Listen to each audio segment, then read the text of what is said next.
A Divina Comédia de Dante, Exploração. Nós estamos no 8º vídeo, no verso 67. Então, no vídeo anterior, nós exploramos muito a Guerra de Troia, Helena, Aquiles, os outros reis da Grécia.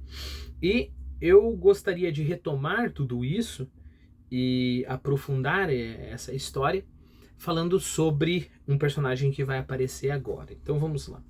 Depois, Paris, Tristão, e vez por vez, mais de 1000 indicando-me, entretido, sombras a quem amor vida desfez. Vamos primeiro pegar o significado aqui da passagem e depois a gente trabalha com as referências, né? Então, várias pessoas estão passando nesse turbilhão, e depois Paris, conversaremos sobre ele em um momento, Tristão, conversaremos sobre ele também, e vez por vez, né? Vez por vez, o Dante ia indicando, olha, esse é Paris, esse é Tristão, essa é Cleópatra, essa é Dido, essa outra aqui, a outra, aquela lá, né? Semíramis. Mais de 1000 indicava-me. Então ele ficou lá fazendo uma lista enorme. Nós ficamos conhecendo uma partinha, uma partezinha dessa lista. E perceba, o que Dante recebeu de Virgílio foi uma partezinha mínima das almas que estavam lá. Aparentemente, Virgílio só falou das almas famosas, né? Então perceba, nós temos lá milhões e milhões de almas. Dentre essas milhões e milhões e talvez bilhões de almas, o Dante ouve do Virgílio uma partezinha mínima. Dessa partezinha mínima ele nos conta um cisquinho, né? Por que um cisquinho? Porque ele indicou lá 1000, mais de 1000 indicava-me. E nós vamos ficar sabendo aqui neste canto umas 8, no máximo 8, 9. Depois Paris, Tristão, e vez por vez, mais de 1000 indicava-me. Entretido aqui não é, olha, ele está se divertindo, essa alma. Cuidado com esses vocabulários que a gente conhece. Deixa eu mudar minha frase, né? O vocabulário que você conhece, ou pelo menos você conhece a versão moderna dele, é mais perigoso do que o vocabulário que você não conhece. Então aparece lá uma apoplexia, você tem que procurar no dicionário o que é apoplexia, né? Quando você tem uma palavra como entretido, você tem esse impulso natural, é claro, de tomar esta palavra como significado hoje em dia. Entretido, entretenimento, então ele estava lá se divertindo, estava lá o Virgílio falando, olha, estão sofrendo, ihu. Não, com certeza não é isso. Então, mas é claro que não tem como você saber qual palavra mudou de significado e qual palavra manteve o significado. O meu conselho é, tanto aqui como no Machado de Assis acontece a todo tempo, toda vez que algo ficar um pouco estranho, deslocado, procure no dicionário.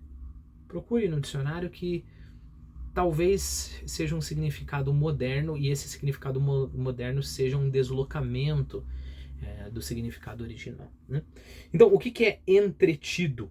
Entretido é aquele que está tido, ou seja, aquele que está retido entre coisas.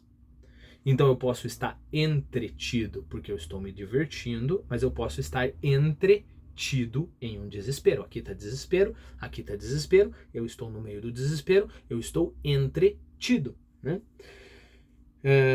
O que Virgílio está fazendo aqui, ele está pensativo, né? Ele está entretido na meditação sobre todas aquelas almas que estão ali, né? Depois, Paris, Tristão, e vez por vez, mais de 1000 almas indicava-me, entretido, concentrado, pensativo, sombras a quem amor, vida desfez. O Virgílio estava mostrando essas sombras, essas almas que tiveram a vida desfeita por causa do amor. Então vamos lá. Quem que foi Paris? Você já viu que Paris foi o irmão da Polixena e do Heitor, né? Filho de Écuba e de Príamo. Écuba e Príamo sendo os reis de Troia. Mas a história de Paris começa muito antes. Começa com o casamento de Tétis e Peleu. Tétis e Peleu. Tétis é uma ninfa do mar, né? Uma semideusa. Uma semideusa ou até uma deusa. Eu acho que ela não. Eu estou errado. Tétis é uma deusa do mar, né? E Peleu é um humano. Adivinhe quem é o filho de Tétis e Peleu? Aquiles, ok? Aqui uma notinha, né? Já que a gente percebeu como a cultura grega é extremamente interessante. Você tem uma história de base e todos os personagens secundários eles vão gerando outras histórias que vão se entrecruzando, né? Então, por exemplo, você tem os heróis de Troia, correto?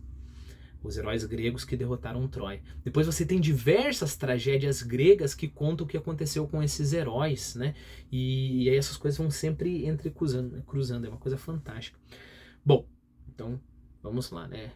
Eu tava parênteses dentro do parênteses, dentro do parênteses, dentro do parênteses. Agora só voltando parênteses, dentro do parênteses, dentro do parênteses, talvez. Quando Aquiles nasceu, Tétis... eu não lembro o nome de um rio, mas tinha um rio muito famoso.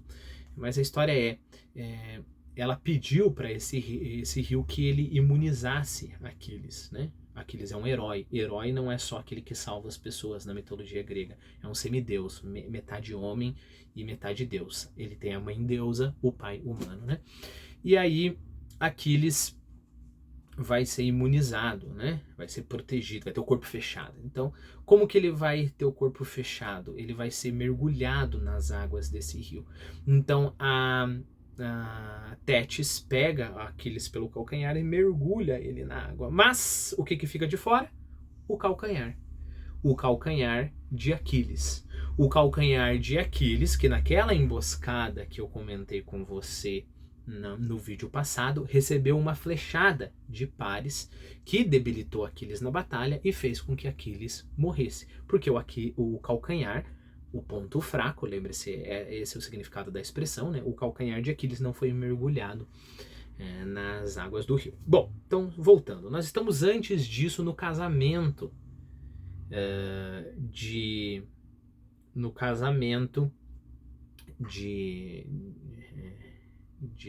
Peleu com Tétis, né? Então, foi uma festança maravilhosa, né? Todos os deuses foram convidados, menos quem? A deusa, deixa eu só, mas é a deusa da discórdia, é a deusa Eris, se eu não estou enganado. Eu acho que eu não estou enganado porque eu perdi aqui a minha anotação, né? Mas é a deusa Eris, né?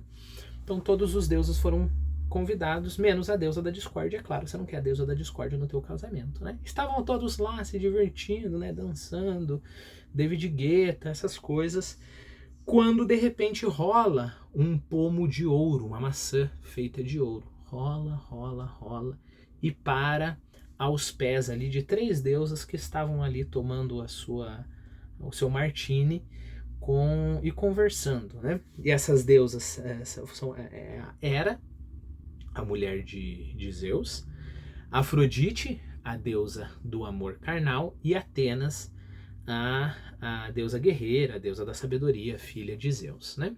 E o que está escrito nesse pomo de ouro? Está escrito: para a deusa mais bela.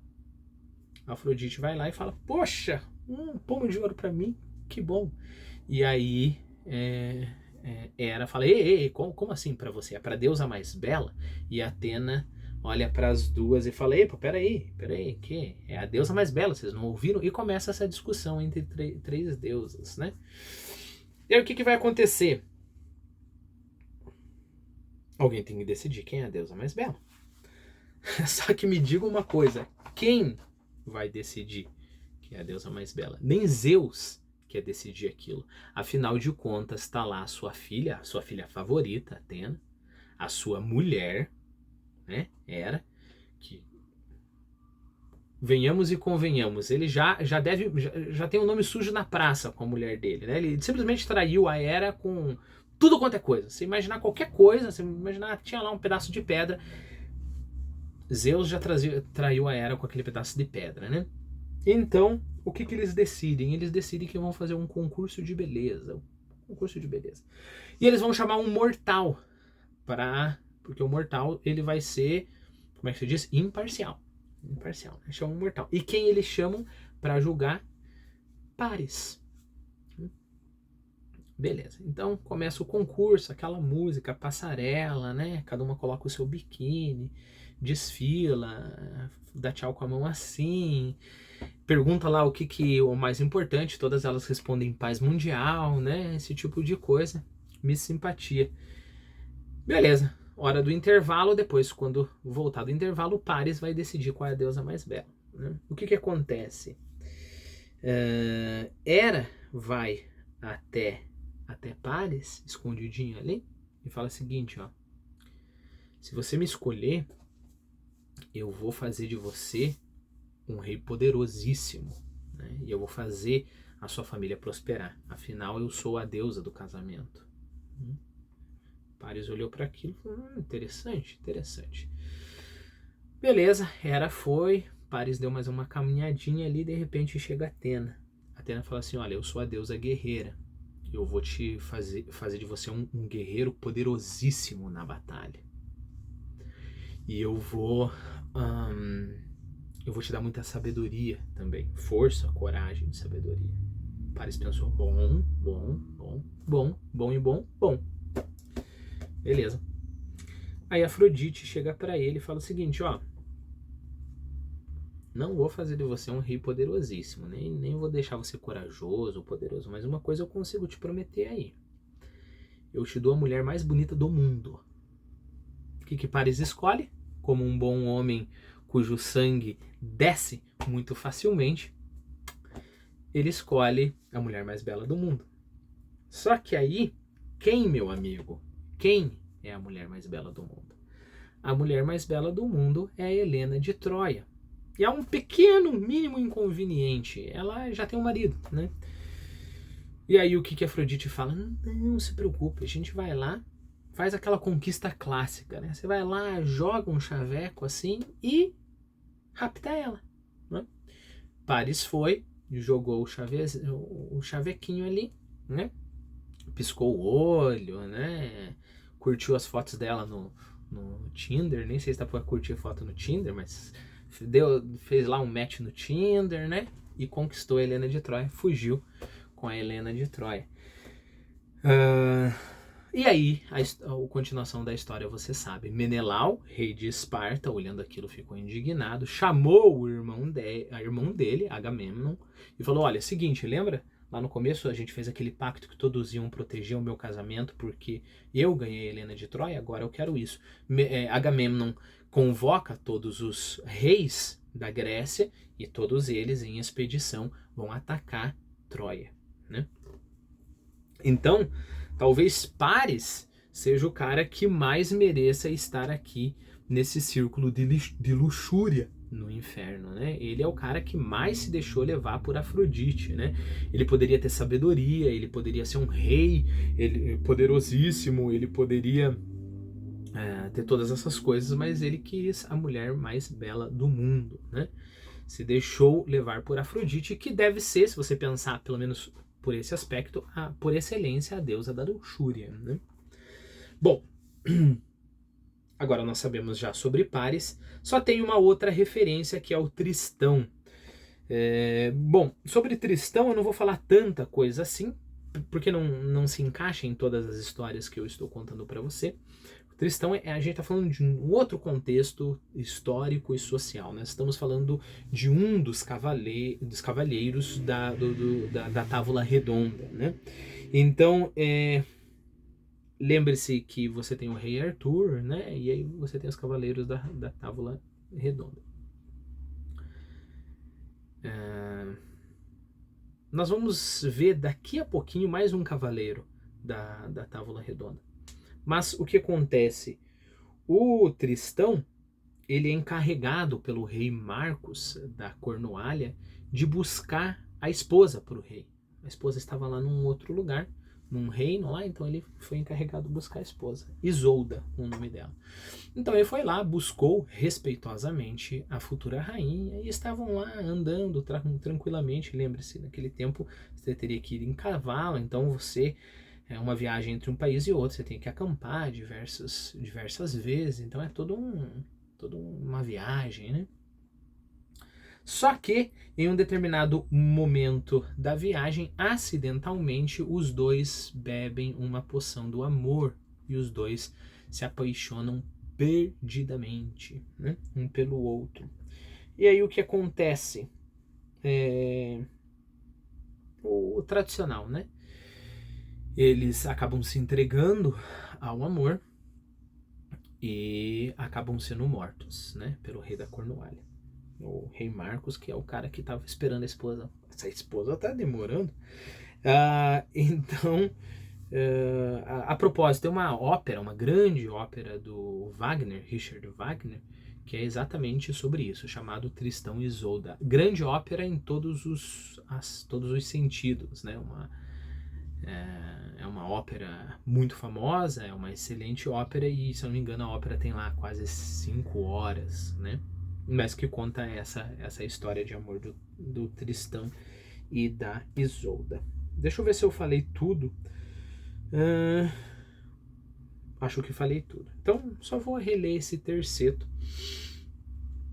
Depois, pares, Tristão, e vez por vez, mas de 1000 indicava-me entretido, sombras a quem amor vida desfez.